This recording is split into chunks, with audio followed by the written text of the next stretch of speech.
Robert Clive Bharat के प्रथम governor बनते हैं। इनका अगर योगदान याद रखना है हमें, किसका क्या योगदान था क्लाइव में, दो चीजें तो आपको याद रखनी ही रखनी है, ड्यूअल गवर्नमेंट, ठीक है, और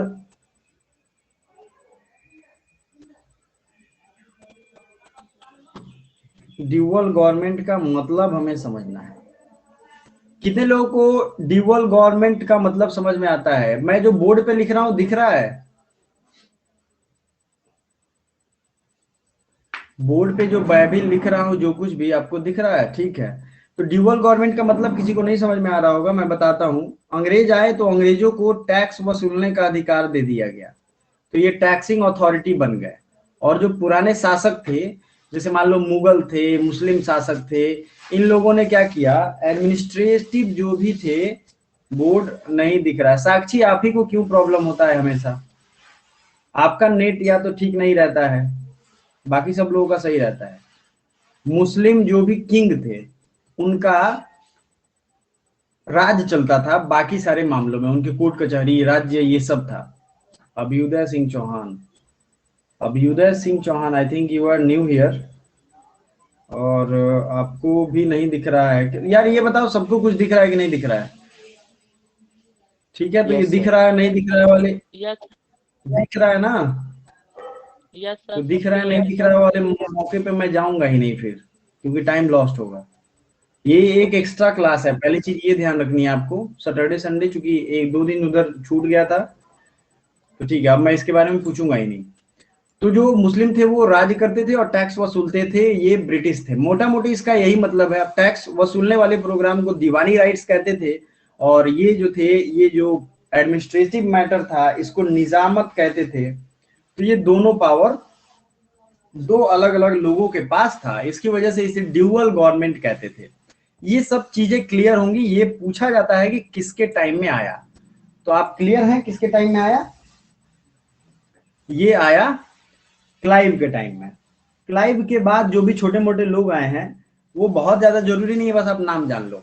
नाम तो आपको और भी किताबों मिल जाएंगे, बस मैं भी लिखा देता हूँ। वैन स्टार्ट, कार्टियर, विलियम कार्टियर थे। और इसके बाद आते हैं हेस्टिंग। अब दो चीजें समझो, पहला जो था वो गवर्नर था बंगाल का, फिर वो बंगाल का गवर्नर जनरल बनता है, ठीक है। और गवर्नर जनरल बनने के बाद फिर वो भारत का गवर्नर जनरल बनेगा। ये प्रोसेस चलता रहेगा, ठीक है।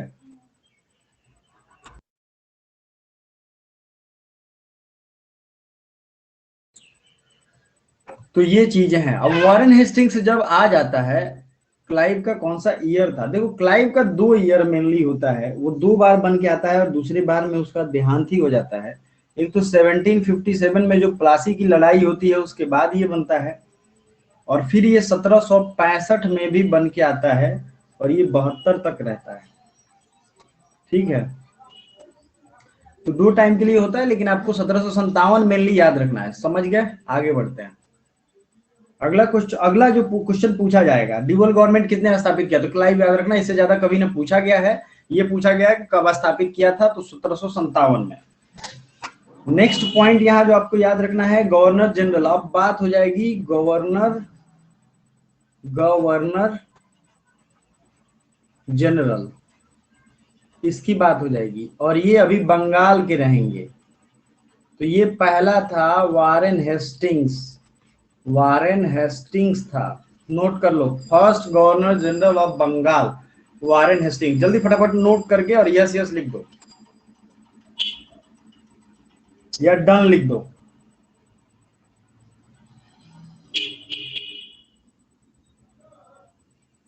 किसी ने नहीं लिखा भाई? इतने बहादुर लोग कैसे हो सकते हो? ठीक है, ओके। अगला है अब चूंकि आपने पॉलिटी में पढ़ा था, 1773 में रेगुलेटिंग एक्ट आया था। तो इस रेगुलेटिंग एक्ट के तहत इसको गवर्नर जनरल ऑफ बंगाल बनाया गया। गवर्नर को जी और जे से हम सूचित करेंगे। गवर्नर जनरल ऑफ बंगाल ये बन गया पहला, ये आपने देखा है। अब ये कुछ कुछ काम करता है जो एग्जाम में पूछा गया है भाई, वो तो उसको तो आपको नोट करना पड़ेगा। प्लीज लिख लीजिए, वर्क ऑफ सीधे लिखिए वर्क या काम या टारगेट, जो भी ये पूरा किया, उसमें से जो पहला वर्क है,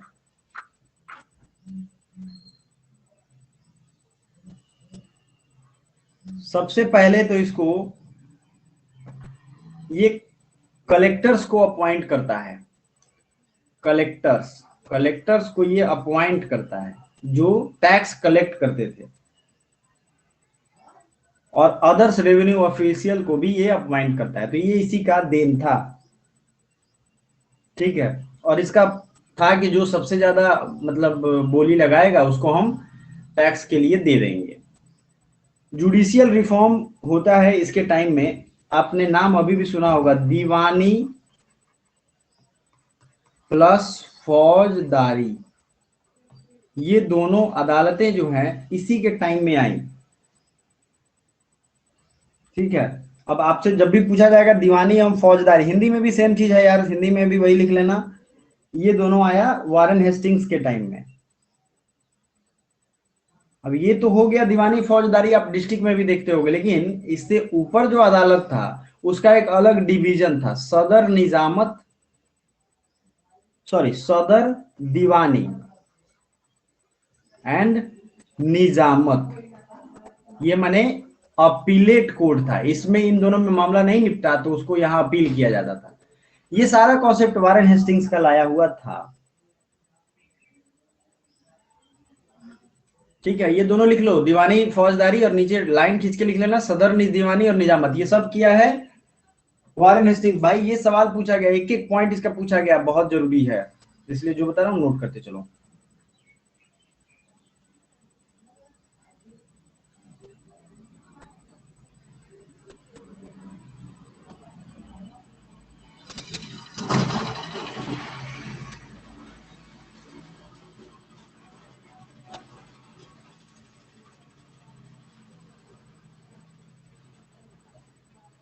ठीक है, अब हो गया तो अगला चीज लिख लो, नेक्स्ट पॉइंट कह लो या जो कहना चाहते हो कह लो आप। नेक्स्ट पॉइंट में आप लिखोगे कि भागवत गीता, जो गीता है उसका ट्रांसलेशन चार्ल्स विल्किंस के द्वारा कराया गया था इसी के टाइम में, और इसने ही कराया था, और इसने उसका इंट्रोडक्शन लिखा था। किसी भी किताब के इंट्रोडक्शन में आप देखते हो ना, वो इसने ही लिखा था, वारेन हेस्टिंग्स ने लिखा था।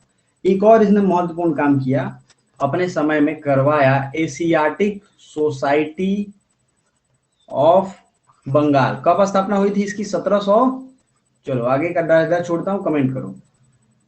स्थापना, इस्टेब्लिशमेंट ये कराया था,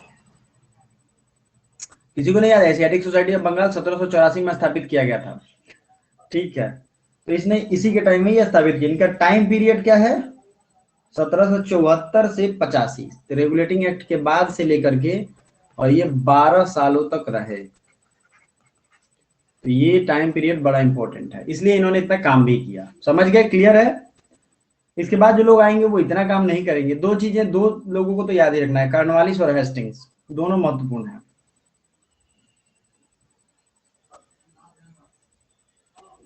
अगला पॉइंट लिख लो,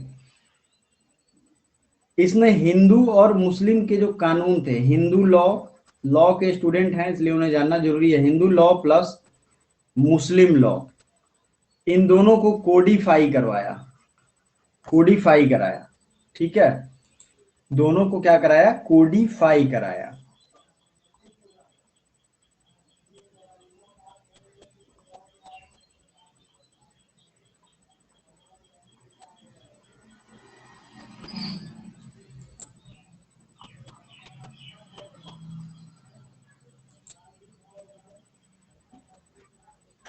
चलो ठीक है, ये चीजें इनकी वारेन हेस्टिंग्स की कहानी यहीं ब्रेक हो जाती है। और इनमें अगर वॉर पूछा जाता है तो वॉर जितने भी है ना हिस्ट्री के, उनको मैं ट्रिक से आपको याद कराऊंगा किसके टाइम में क्या हुआ है, तो वो आपको याद हो जाएगा। हाँ कोई कुछ कह रहा है, चार्ल्स विल्किंस, हाँ इसने गीता को ट्रांसलेट किया था, चार्ल्स विल्किंस ने, जिसमें वॉरेन हेस्टिंग्स ने इंट्रोडक्शन लिखा था इसका। अब जो दूसरे महापुरुष आते हैं ना 1785 तक तो ये भाई साहब रहे थे, उसके बाद 1786 में लॉर्ड कॉर्नवालिस आते हैं, लॉर्ड कॉर्नवालिस, ये जो हैं लॉर्ड कॉर्नवालिस, ये 1786 में आते हैं और इन्होंने भी अच्छे काम किए, इसलिए इनसे भी सवाल ज्यादा पूछा जाता है। उन्होंने हिंदू और मुस्लिम लॉ पे काम किया था। इन्होंने क्या किया, उन सारे लॉ को कोडिफाई कर दिया, मतलब लॉ नंबर 1 2 3 4 5 ऐसे करके एक नंबरिंग दे दी सारे किताबों को। तो ये समझ में आ गया आपको कि इनका क्यों जरूरी है कोडिफाई लॉ। ये पहला पॉइंट हो गया। दूसरा पॉइंट लिख लो,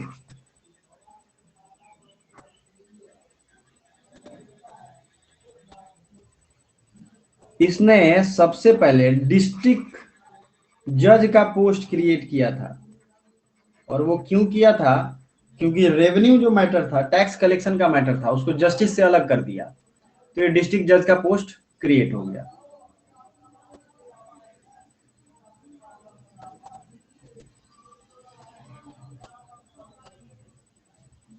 और एक महत्वपूर्ण काम है जो कि बार बार एग्जाम में पूछा जाता है, परमानेंट सेटलमेंट।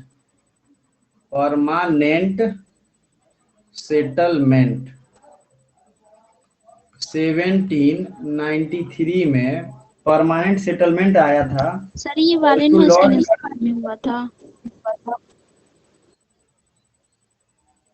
वॉरेन हेस्टिंग्स ने हुआ था, नहीं समझ रहा हूं मैं। ये जो मीन्स उसके परमानेंट काल में सेटलमेंट हुआ है, था। ये कौन सा परमानेंट सेटलमेंट, ये वॉरेन हेस्टिंग्स नहीं, इसकी टाइम पीरियड आप देखो ना, 1793 है। 1793 के टाइम में कौन है, 1786 से 93 तक हैं लॉर्ड कॉर्नवालिस, तो इन्हीं के टाइम में होगा परमानेंट सेटलमेंट। समझ में आया? Yes sir. ठीक है, तो परमानेंट सेटलमेंट आपने लिख लिया। इसकी हिंदी मुझे अभी याद नहीं है क्योंकि कठिन हिंदी होती है, तो उतना यार मैं हिंदी में एक्सपर्ट है, बट आपको ये इंग्लिश में ही पूछा जाता है। हिंदी में भी ये लिख देता है परमानेंट सेटलमेंट, व्यवस्था कह देगा और क्या, परमानेंट व्यवस्था। 1793 याद रखना, ये वीवीआई है, ये सभी एग्जाम्स में सबसे फोर फ्रंट पे पूछा जाता है। इस वीक में क्लासेस छूट गई थी, इसकी वजह से मैं एक्स्ट्रा क्लास ले रहा हूं ताकि आपका जो सिलेबस है वो उसी हिसाब से चलता रहे, ठीक है।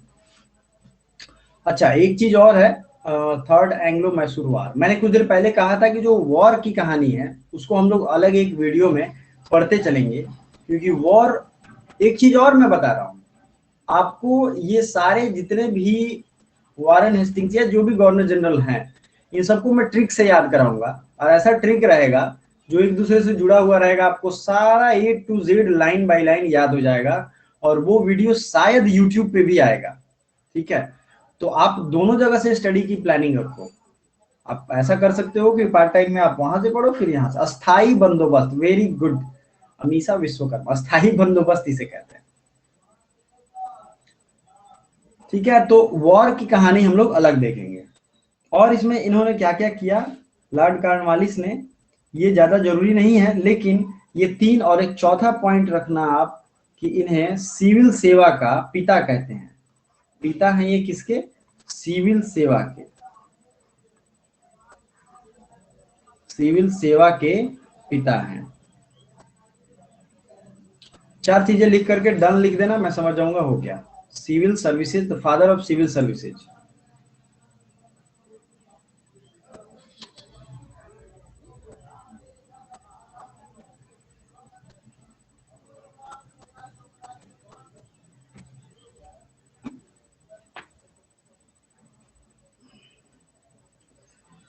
अब छोटे छोटे आएंगे कुछ लोग जिनके बारे में बहुत ज्यादा तो नहीं है, लेकिन आपको याद रखना है। जैसे सर जॉन सोर हैं, इनका बस टाइम पीरियड है 93 से 98।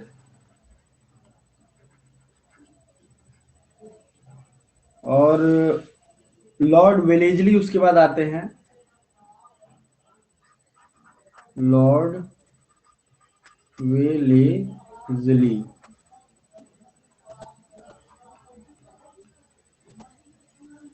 लॉर्ड वेलेजली की जहां तक हम बात करेंगे,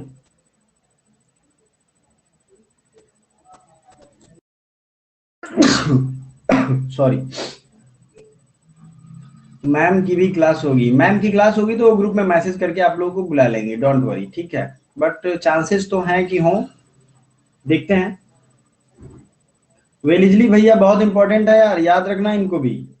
इन्होंने जो किया था सबसे पहला सब्सिडियरी अलायंस, याद रखना है आपको, सब्सिडियरी अलायंस, ये बड़ा इंपॉर्टेंट चीज है। इसमें क्या किया जाता था, किसी भी हिंदू राजा के पास ये लोग जाते थे और कहते थे कि हम अपनी सेना को आपके खर्चे पे आप ही में के किले के अंदर रखेंगे, और आप इससे फायदा आपको ये होगा कि आपकी सेना को हम लोग ट्रेनिंग देंगे, उसे हर तरीके से हर चीज सिखाएंगे, और उस सिखाने के बाद हम जो है आपसे बस उसका थोड़ा सा पैसा लेंगे। लेकिन इनका इरादा कुछ और था, उनको दिखाते थे कि हम आपके साथ हैं, लेकिन वो करते कुछ और थे। समझ रहे हैं ना आप लोग बात? तो ये सब्सिडियरी अलायंस का यही खेल था, और इसका मैं ट्रिक दे दूंगा, आज ही दूंगा, अभी दूंगा। सब्सिडियरी अलायंस में बहुत कंफ्यूजन होती है कि पहले हैदराबाद जुड़ा या जूनागढ़ जुड़ा, कश्मीर क्या जुड़ा, कोई कंफ्यूजन हो जाती है। तो सबसे पहले जो है हैदराबाद के जो निजाम थे, ये सब्सिडियरी अलायंस को सबसे पहले उन्होंने एडॉप्ट किया, ठीक है, 1798 में।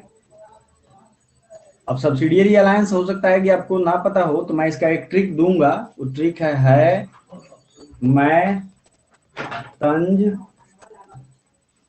औ, लिख लो जैसे लिख रहे हैं वैसे ही, औ पेश बरार सिंधिया, ये आप ट्रिक लिख लो। है से हो जाएगा हैदराबाद, मैं से हो जाएगा मैसूर, तंज से हो जाएगा तंजौर, औ से हो जाएगा अवध, पेश से हो जाएगा पेशवा, पेशवा का जो राज्य था वो, बरार हो जाएगा, और सिंधिया हो जाएंगे। तो इतने लोगों ने स्वीकार किया था। क्वेश्चन आएगा इनमें से किसने ने स्वीकार नहीं किया था, इनके अलावा जो भी होगा वो राइट आंसर होगा। क्वेश्चन आएगा कि सीरियल वाइज सजाइए, वो भी आप करा दोगे, और ये आपको यूपीएससी तक काम आएगा। प्लीज नोट कर लो, है से हैदराबाद, मैं से मैसूर, अब लिख करके डन लिख दो।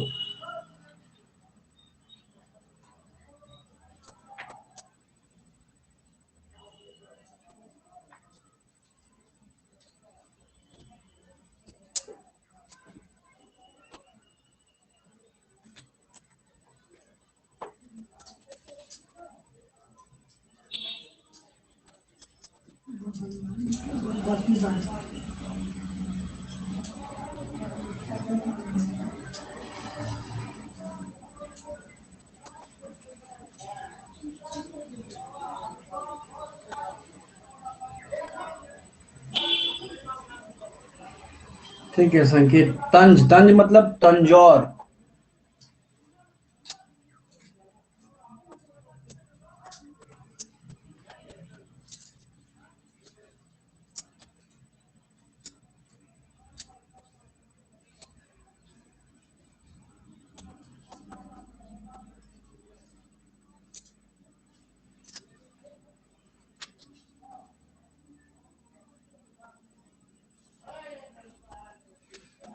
अभी तक किसी का नहीं हुआ?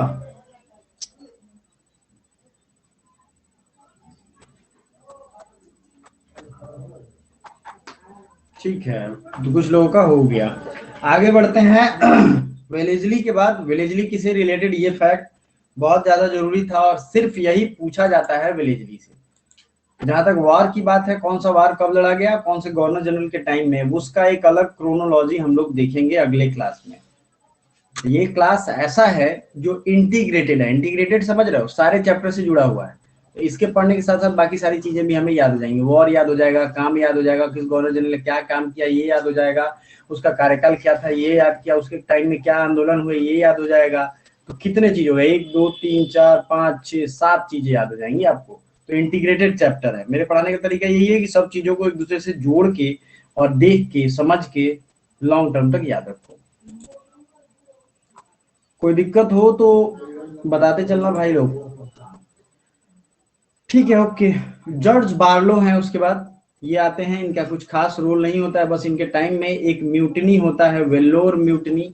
वेल्लोर म्यूटनी में वो कानों में कुंडल पहनते हैं वहां के लोग, और उस कुंडल को निकालने की बात की जाती है तो वेल्लोर म्यूटिनी जो है 1806 में जॉर्ज बार्लो के टाइम में होता है। फिर लॉर्ड मिंटो फर्स्ट आते हैं। आपने मिंटो मॉर्ले मिंटो रिफॉर्म जो सुना था वो मिंटो द्वितीय थे। ये मिंटो फर्स्ट का टाइम बस याद रखना, 1807 से 1813 1813 तक, 1807 से 1813 तक, 1813 तक ये लॉर्ड मिंटो फर्स्ट की टाइमिंग है। और इन्होंने कुछ खास नहीं किया, वॉर में ही इनका बस है, ठीक है। फिर आते हैं लॉर्ड हेस्टिंग्स। अब हेस्टिंग्स भी दो हो गया, एक वॉरेन हेस्टिंग्स है और एक लॉर्ड हेस्टिंग्स है।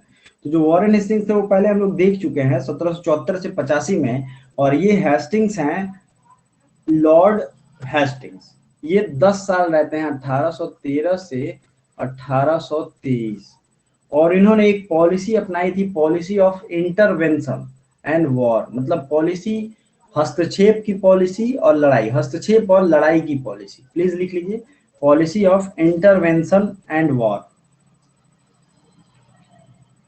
इसलिए इनके टाइम में ना बहुत ज्यादा लड़ाइयां होती हैं, ठीक है। लॉर्ड हेस्टिंग्स को लड़ाइयों के लिए जाना जाता है और ये वॉरेन हेस्टिंग्स से अलग हैं। Policy of intervention and war, intervention plus war इनका पॉलिसी था। ये क्या था? पॉलिसी।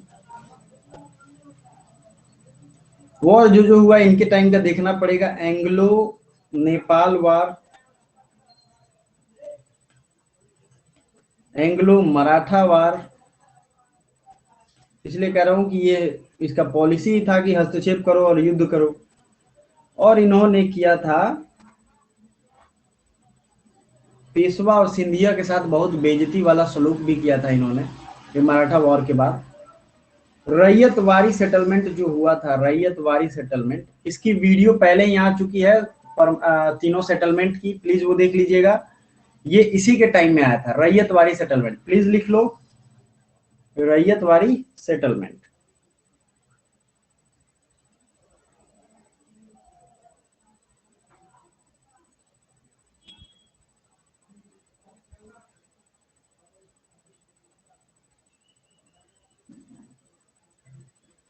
अगला जो गवर्नर जनरल है उससे तो सवालों की पूछिए ही मत, काफी क्वेश्चन आते हैं।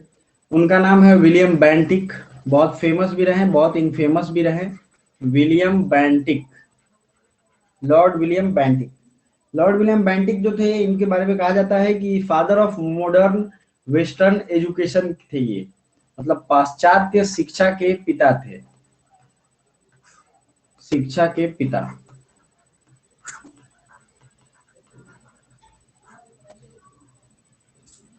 और इन्होंने क्या किया था? सती प्रथा को खत्म किया, सती प्रथा खत्म। प्लीज नोट करते जाओ भाई लोग, यही एग्जाम में पूछेगा। और मैं सोच रहा हूं कि शाम में एक फिक्स टाइम पर जीके जीएस की क्विज स्टार्ट की जाए, जिसमें मैं लाइव आपसे क्वेश्चन पूछूंगा और आप उस क्वेश्चन का जवाब दोगे। क्या स्टार्ट किया जाए वो क्विज?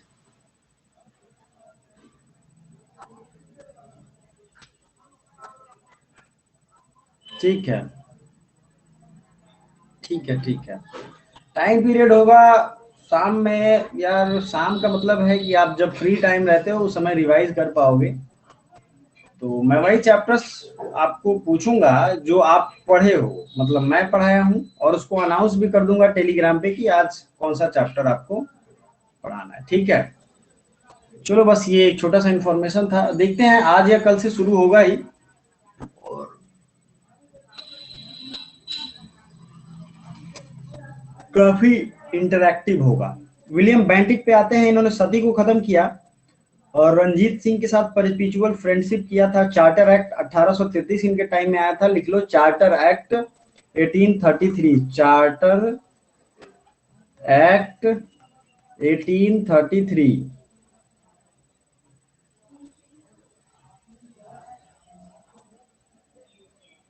ये हो गया गवर्नर्स का कहानी।